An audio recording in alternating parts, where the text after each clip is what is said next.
हे guys, welcome और welcome back to my YouTube channel. तो guys, आप सभी की उत्तराखंड डीएलएड प्रवेश परीक्षा जो है 20 मई को होने वाली है, जिसके लिए अब केवल 5 दिन ही शेष रह गए हैं। तो फ्रेंड्स, आई होप आप अच्छी तरह से अपनी प्रिपरेशन कर रहे होंगे और साथ ही प्रीवियस ईयर डीएलएड के क्वेश्चन पेपर भी सॉल्व कर रहे होंगे। तो उसी के क्रम में हम 2019 का previous year question paper solve कर रहे थे, जिसमें कि हमने 50 क्वेश्चन जीके के कंप्लीट करे और 50 क्वेश्चन मैथ्स के भी सॉल्व कर लिए हैं। उनकी लिंक आपको डिस्क्रिप्शन बॉक्स में मिल जाएगी। आज की वीडियो में हम करने वाले हैं 2019 उत्तराखंड डीएलएड एंट्रेंस एग्ज़ाम का टीचिंग एप्टीट्यूड के 50 क्वेश्चंस को सॉल्व। तो टीचिंग एप्टीट्यूड जो कि शिक्षण अभिरुचि कहलाता है, उसके भी आपके 50 क्वेश्चन पूछे जाते हैं। तो इन क्वेश्चन को किस तरह से आप सॉल्व कर सकते हैं और आंसर का अंदाज़ा लगा सकते हैं, वो इस वीडियो में हम जानेंगे। तो चलिए वीडियो शुरू कर लेते हैं। तो सबसे पहले आपको पता होना चाहिए, जितने भी शिक्षण अभिरुचि के क्वेश्चन होते हैं तो उनका जो आंसर आपको देना होता है वो एक पॉजिटिव वे में देना होता है। जैसे कि आप फर्स्ट क्वेश्चन को देखेंगे, क्वेश्चन नंबर 151 में पूछा है, यदि विद्यार्थी यह न समझे कि कक्षा में क्या पढ़ाया गया है तो शिक्षक उस वक्त कैसा अनुभव करेगा। तो आपके पास 4 ऑप्शन यहाँ पर दिए गए हैं और आपको देखना है कि कौन सा ऐसा ऑप्शन है जो कि एक पॉजिटिव वे में आपको दिख रहा है। पहला है भारी उबा हुआ, उसे दूसरे तरीके से समझना चाहिए, वह व्यर्थ समय नष्ट कर रहा है, विद्यार्थियों के लिए अफसोस। तो देखिए, सबसे पॉजिटिव जो आंसर यहाँ पर दिया गया है उसे दूसरे तरीके से समझाना चाहिए। नेक्स्ट क्वेश्चन हमारे पास है, शिक्षक द्वारा दिए गए गृह कार्य की मात्रा एवं प्रकार का निर्धारण करना चाहिए। ऑप्शन है हमारे पास छात्रों के मतों द्वारा, विषय वस्तु की जटिलता द्वारा, गृह कार्य से उत्पन्न होने वाले अधिगम द्वारा या कक्षा के कालांश द्वारा। तो देखिए, जो आपका होमवर्क दिया जाता है वो छात्रों के मत से बिल्कुल नहीं दिया जाएगा, क्योंकि हो सकता है बच्चे चाहें कि उनको होमवर्क चाहिए ही नहीं। विषय वस्तु की जटिलता यानी कि टफ़, जैसे कि आपका मैथ का एग्ज़ाम जो है, बहुत मैथ का सब्जेक्ट बहुत टफ़ होता है एवरेज बच्चों के लिए, तो वो चाहेंगे कि आपको होमवर्क ना मिले मैथ्स का। तो इस वजह से भी हम जो है गृह कार्य की मात्रा और प्रकार का निर्धारण नहीं कर सकते हैं। तीसरा ऑप्शन हमारा बिल्कुल करेक्ट होगा, गृह कार्य से उत्पन्न होने वाले अधिगम यानी कि लर्निंग के द्वारा, क्योंकि चौथा ऑप्शन आपका कालांश क्या है, तो कालांश यानी कि कक्षा में लगा गया समय, तो समय के अनुसार हम गृह कार्य नहीं देंगे। नेक्स्ट क्वेश्चन है, शिक्षा के क्षेत्र में ली जाने वाली परीक्षा से हम जान सकते हैं कि, तो शिक्षा के क्षेत्र में जितनी भी परीक्षाएं ली जाती हैं तो उससे हम क्या अंदाज़ा लगा सकते हैं, उससे हम ये अंदाज़ा लगा सकते हैं कि जो विद्यार्थी है उसका शैक्षिक विकास सही दिशा में हो रहा है या फिर नहीं हो रहा है। नेक्स्ट क्वेश्चन हमारे पास है, जो अध्यापक कक्षा अध्यापन में उत्साही होते हैं तो वे क्या, यहाँ पर ऑप्शन में दिए गए हैं, वो कैसे होते हैं, उनके अंदर कैसी बातें होती है। पहला ऑप्शन है, उनमें प्राय विषयों की प्रवीणता का अभाव होता है जो उनके उत्साह के नीचे छिपा रहता है। और फिर उसके बाद दूसरा ऑप्शन है, वे छात्रों का ध्यान खींचने के लिए केवल नाटकीय रूप करते हैं। दोनों ही ऑप्शन गलत हैं। नेक्स्ट है, वे अपने छात्रों को अध्यापन अधिगम की प्रक्रिया के अंतर्गत कर लेते हैं। तो हमारा जो तीसरा ऑप्शन होगा वो बिल्कुल करेक्ट होगा, क्योंकि एक पॉजिटिव वे में आपको आंसर हर किसी का देना है शिक्षण अभिरुचि से जितने भी आपके सवाल बनेंगे। अब नेक्स्ट क्वेश्चन हमारे पास है, प्राथमिक स्तर के बच्चों को पढ़ना सिखाना हो तो उसका कठिनाई स्तर कैसा होना चाहिए। अमूर्त से मूर्त की ओर होना चाहिए, या फिर कठिन से सरल के क्रम में, सरल से कठिन, या फिर विशिष्ट से सामान्य। तो करेक्ट आंसर आपका हो जाएगा सरल से कठिन के क्रम में ही बच्चों को पढ़ना सिखाना होता है। पहले सरल शब्दों को सिखाना होता है, फिर उसके बाद कठिन शब्दों को। नेक्स्ट क्वेश्चन है, सीखने सिखाने के दौरान किए गए आकलन से शिक्षकों को क्या सहायता मिलती है। किसी विषय में बच्चे की केवल क्षमताओं की पहचान करने में सहायता मिलती है? नहीं, बिल्कुल नहीं। क्षमताओं और सीखने में कमी की पहचान करने में सहायता मिलती है। तो ये इसका करेक्ट आंसर हो जाएगा कि बच्चों की क्षमताओं और उसके सीखने की कमी में पहचान करने में शिक्षक को सहायता मिलती है। नेक्स्ट क्वेश्चन है, व्यापक आकलन का अर्थ क्या होता है। व्यापक यानी कि बहुत अधिक रूप से, तो जब भी हम व्यापक आकलन बच्चों का करते हैं तो यानी कि उसके सर्वांगीण प्रगति के बारे में हम जानकारी ले रहे हैं। नेक्स्ट क्वेश्चन है, बाल केंद्रित शिक्षा का अर्थ क्या है। तो हमारी जो शिक्षा है भारत देश की वो बाल केंद्रित है, चाइल्ड सेंटर्ड हमारी एजुकेशन है। तो यहाँ पर हमसे पूछा है कि उसका अर्थ क्या होगा। तो इसका सीधा सीधा अर्थ होता है कि बच्चों के अनुभवों, उनके स्वरों और उनकी सक्रिय सहभागिता को प्राथमिकता देना ही बाल केंद्रित शिक्षा का अर्थ है। अब नेक्स्ट क्वेश्चन हमारे पास है, बच्चों में पारस्परिक तुलना कभी नहीं करनी चाहिए, क्योंकि पारस्परिक तुलना से बच्चों में क्या जागृत होता है। देखो, सबसे पहले हीन भावना उनके अंदर जागृत होगी, द्वेष भावना भी उनके अंदर जागृत हो जाएगी, आत्मविश्वास में वृद्धि उनकी नहीं होगी। तो 1 और 2 हमारा ऑप्शन ए बिल्कुल करेक्ट हो जाएगा। नेक्स्ट क्वेश्चन है, एक सृजनात्मक बच्चे की विशेषताएं क्या होती है। विचार और कार्य में मौलिकता का प्रदर्शन, बिल्कुल ठीक है। समस्याओं के प्रति उच्च स्तर की संवेदना भी उसके अंदर होगी, सोचने विचारने का नवाचारी तरीका भी उसके पास होगा। तो 1, 2, 3 यानी कि ऑप्शन डी आपका करेक्ट हो जाएगा। नेक्स्ट क्वेश्चन है, कक्ष में बच्चों की धारण दर बनाए रखने के लिए जरूरी है कि। अब देखिए, अगर शिक्षक चाहते हैं कि क्लास में सभी लोग प्रेजेंट रहें, तो उसके लिए शिक्षक को क्या करना होगा। शिक्षक को कहना होगा कि अपनी जो टीचिंग उसकी एबिलिटी है उसमें रुचि दिखानी होगी और बच्चों की रुचि के अनुरूप ही शिक्षण कराना होगा, इसीलिए बच्चे जो होंगे क्लास में प्रेजेंट रहेंगे। नेक्स्ट क्वेश्चन है कि वही व्यक्ति अच्छा शिक्षक बन सकता है जिसका अकादमिक रिकॉर्ड अच्छा हो। नहीं, बिल्कुल नहीं। जो बच्चों को नियंत्रित कर सके, उसकी शिक्षण में रुचि हो, वो अपने विषय में पारंगत हो, बिल्कुल करेक्ट है। तो आपका ऑप्शन सी यहाँ पर करेक्ट हो जाएगा। नेक्स्ट क्वेश्चन हमारे पास है, कक्ष में जरूरी है कि शिक्षक हमेशा आईसीटी का प्रयोग करें, कक्षा में बच्चों को प्रश्न करने के अवसर दें, विषय को मौखिक एवं लिखित रूप में पढ़ाएं, या फिर रोज कक्षा में आए। तो आपका जो सबसे ज़रूरी यहाँ पर पॉइंट आता है वो है कक्षा में बच्चों को प्रश्न करने के अवसर दें। यदि बच्चा प्रश्न करेगा तभी उसके क्या कहते हैं ज्ञान में वृद्धि होगी। नेक्स्ट क्वेश्चन है, मौखिक प्रश्न पूछकर हम बच्चों की किन किन क्षमताओं को जान सकते हैं।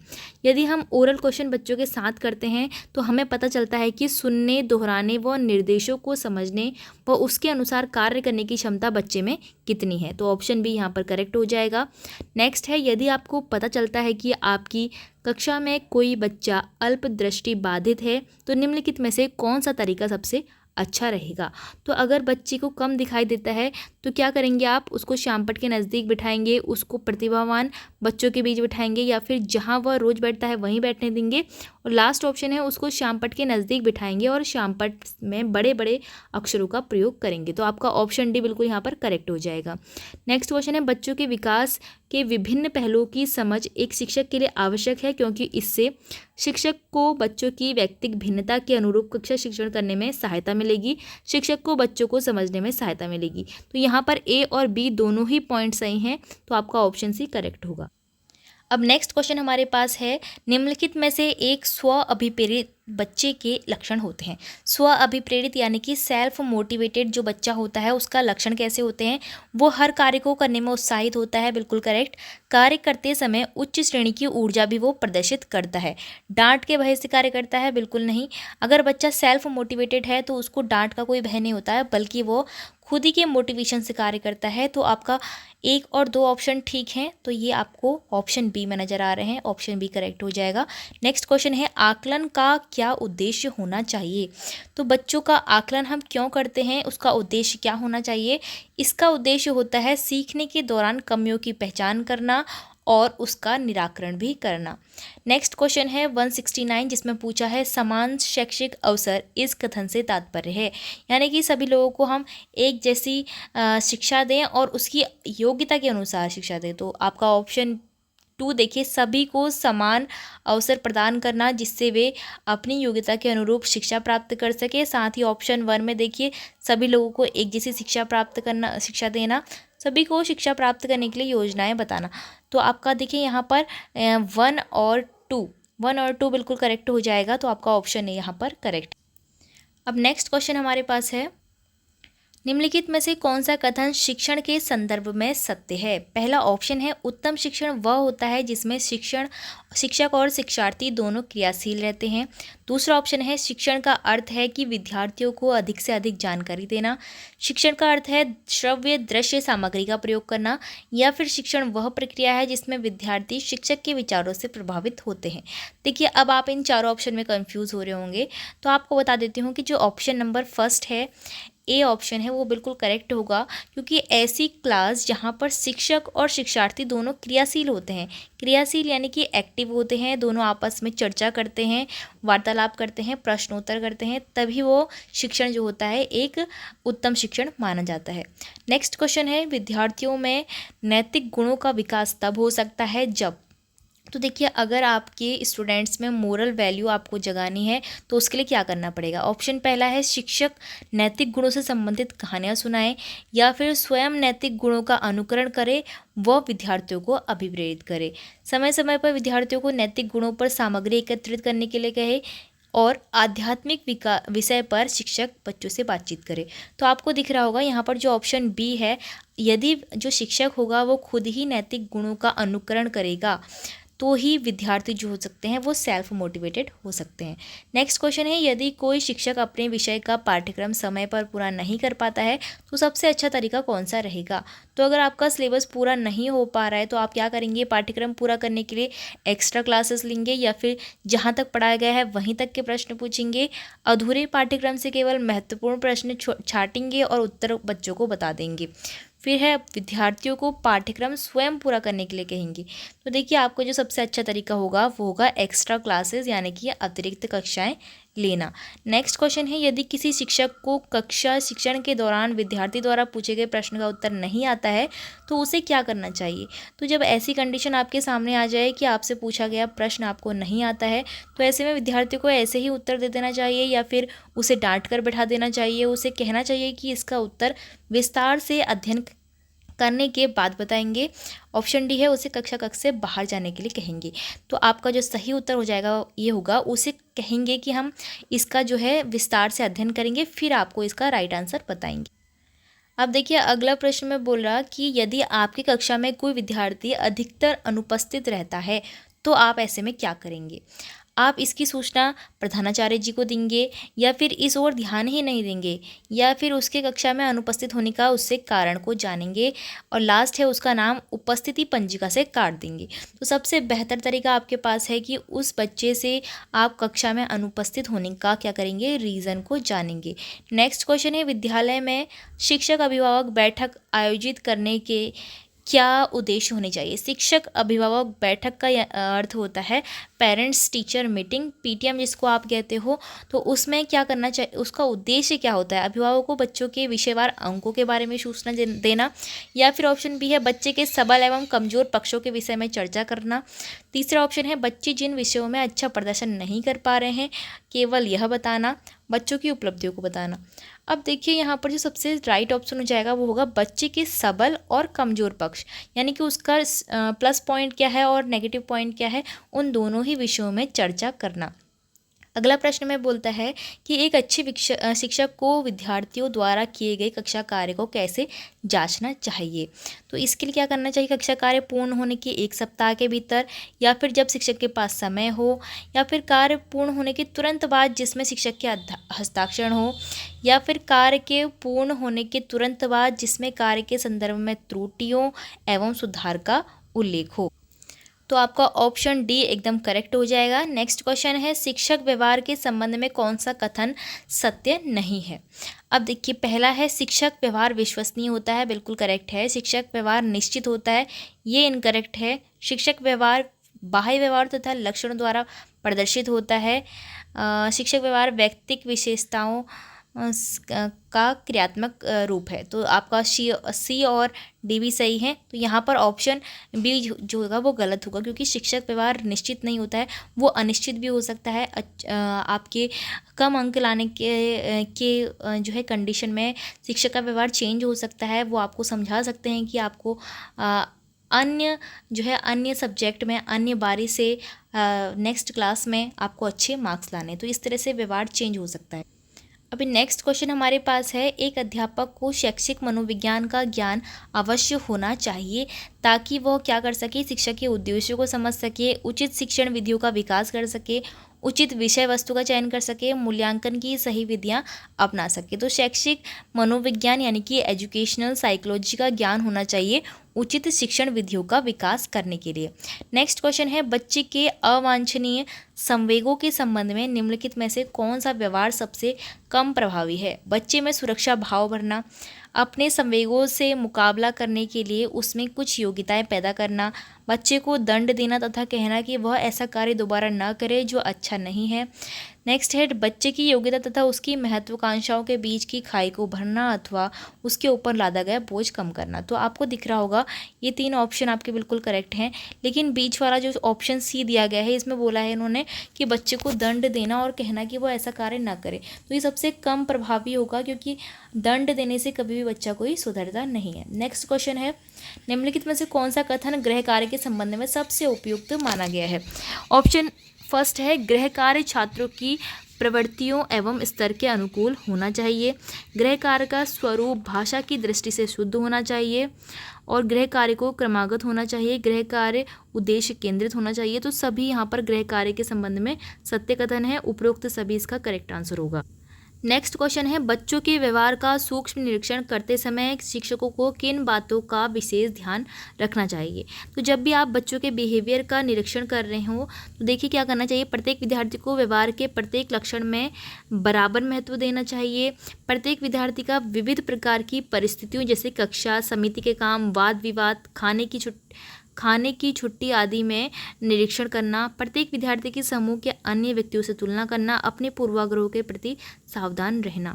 तो आपका करेक्ट आंसर हो जाएगा यहाँ पर ऑप्शन बी, क्योंकि सभी आपके करेक्ट हैं, सभी को आपको ध्यान में रखना होगा, तब आप किसी भी विद्यार्थी का सूक्ष्म निरीक्षण कर पाएंगे।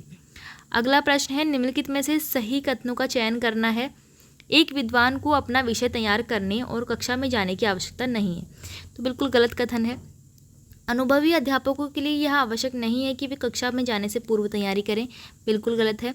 अध्यापक को अनुभव तथा विद्वता का विचार किए बिना कक्षा में हर बार जाने से पहले तैयारी करना आवश्यक है, बिल्कुल सही है। एक कुशल अध्यापक बिना तैयारी के कक्षा में चला जा सकता है, ये भी बिल्कुल गलत है। तो देखिए आपके जो ऑप्शन ए बी सी हैं वो गलत इसलिए हुए हैं क्योंकि यहाँ पर लिखा है कि तैयारी नहीं करनी चाहिए कक्षा में जाने से पहले, जबकि शिक्षक जो होता है वो कितना भी अनुभवशील व्यक्ति हो या फिर जितना भी उसके पास ज्ञान हो, कितनी बुद्धि हो, लेकिन इन सभी को सोचे बिना उसको पहले तैयारी करनी पड़ती है, फिर जाके अपनी कक्षा में पढ़ाने के लिए जाना होता है, ठीक है।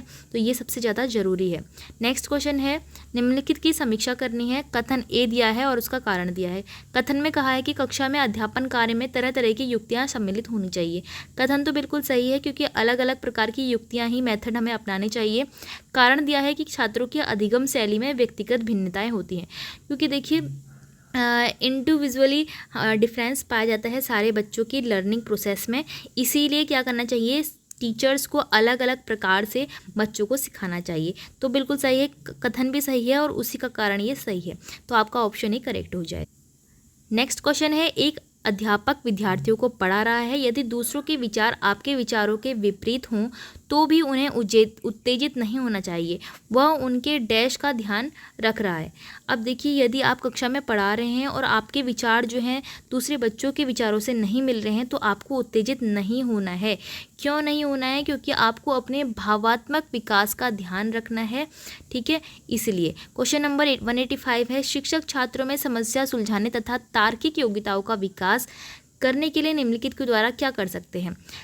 महत्वपूर्ण प्रश्न पूछकर पुस्तक से शब्दशः दिए गए उत्तर को अस्वीकार कर, प्रश्न पूछते समय अगर मगर दृष्टिकोण पर बल देकर, उच्च स्तर का उत्तर देने पर बल देकर। देखिए अब सबसे अच्छा मेथड है रीजनिंग कैपेबिलिटी बच्चों में बढ़ाना, कि उनके प्रश्न पूछते समय उनको अगर मगर की बातें पूछना, जैसे कि अगर आप इस दिशा में चलते हैं तो फिर उसके बाद इतना मुड़ते हैं, फिर यहाँ पर पहुँचते हैं तो आप कहाँ पर पहुँचते हैं, इस तरह के अगर मगर से संबंधित क्वेश्चन आपको पूछना है। क्वेश्चन नंबर 186 है, बालकों को परिश्रम करने के लिए प्रेरित करने का सर्वोत्तम उपाय है। तो यहाँ पर आपके पास ऑप्शन है स्वयं परिश्रम किया जाए, जैसे देखकर बालक स्व प्रेरित होंगे, बिल्कुल सही है। परिश्रम के महत्व पर व्याख्यान दिया जाए, परिश्रम द्वारा सफलता प्राप्त करने वालों के उदाहरण दिए जाए, परिश्रमी बालों को पुरस्कार दिया जाए। आपके अन्य ऑप्शन भी सही हैं, लेकिन सबसे उपयुक्त ऑप्शन यहाँ पर यह है कि स्वयं परिश्रम करना है आपको, जिसे देखकर बालक भी सेल्फ मोटिवेटेड होंगे। क्योंकि आपको समझना है कि आपको जितने भी क्वेश्चन के आंसर देने हैं वो सबसे अधिक पॉजिटिव वे में देने हैं। बच्चे जब हमें देखेंगे, शिक्षक को देखेंगे कि हम हार्ड वर्क कर रहे हैं, तभी बच्चे भी सेल्फ मोटिवेट होंगे। नेक्स्ट क्वेश्चन है, शिक्षण में छात्रों की सर्वाधिक भागीदारी संभव है? अब जब छात्र सबसे अधिक भागीदारी किस में लेंगे? व्याख्यान विधि द्वारा, चर्चा विधि द्वारा, पुस्तक विधि द्वारा या श्रव्य दृश्य सामग्री द्वारा?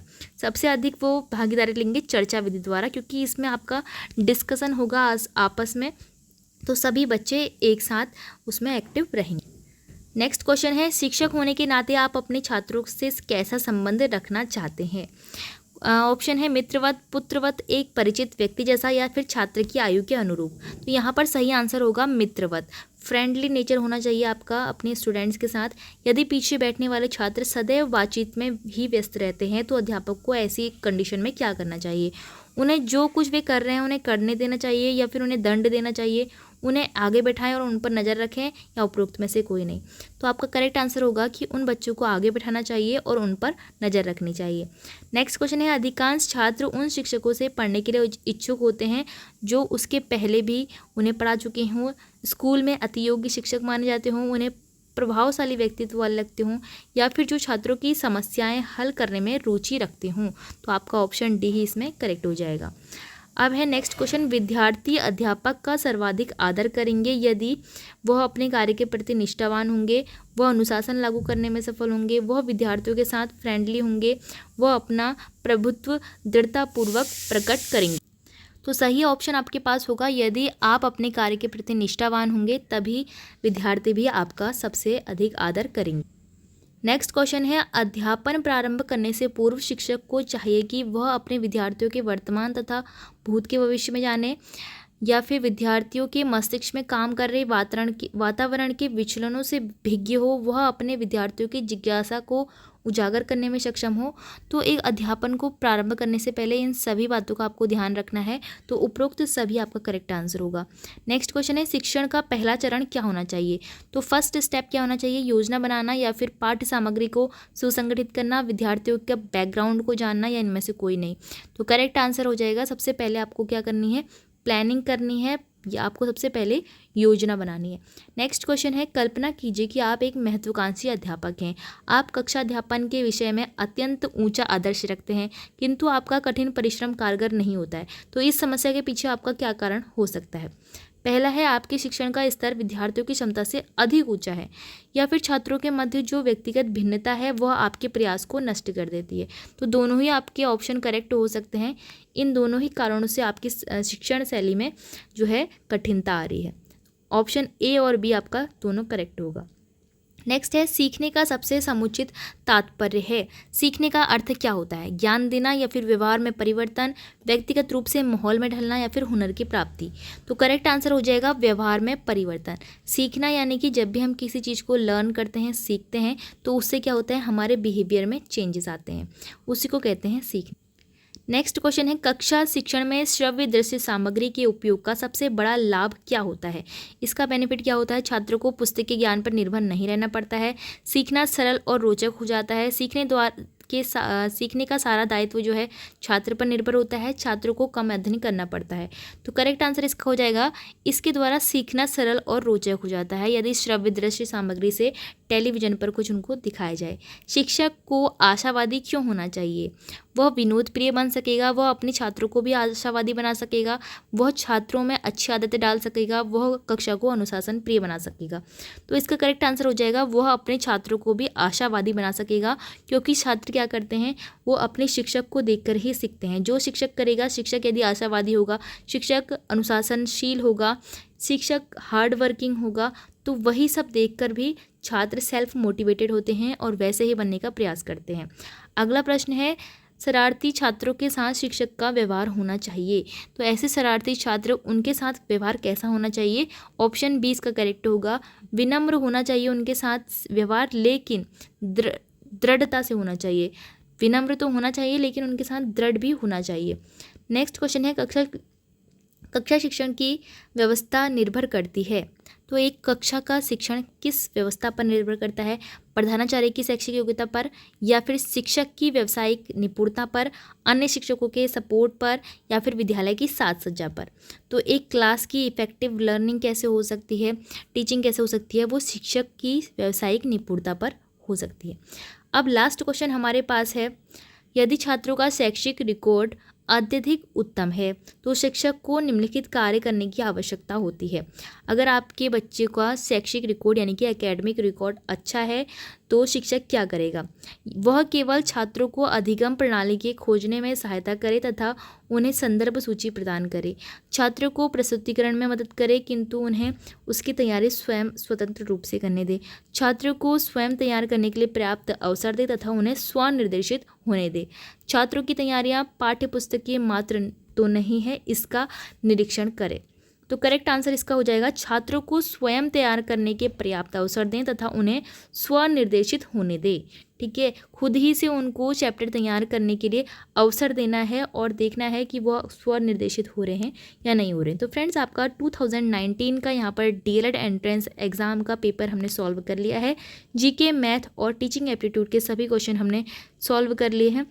तो इसके बाद हम देखेंगे इस क्वेश्चन पेपर के रीजनिंग के 50 क्वेश्चंस। तो आप चैनल से जुड़े रहें और ऑल द बेस्ट आपको 20 मई को होने वाली डीएलएड परीक्षा के लिए।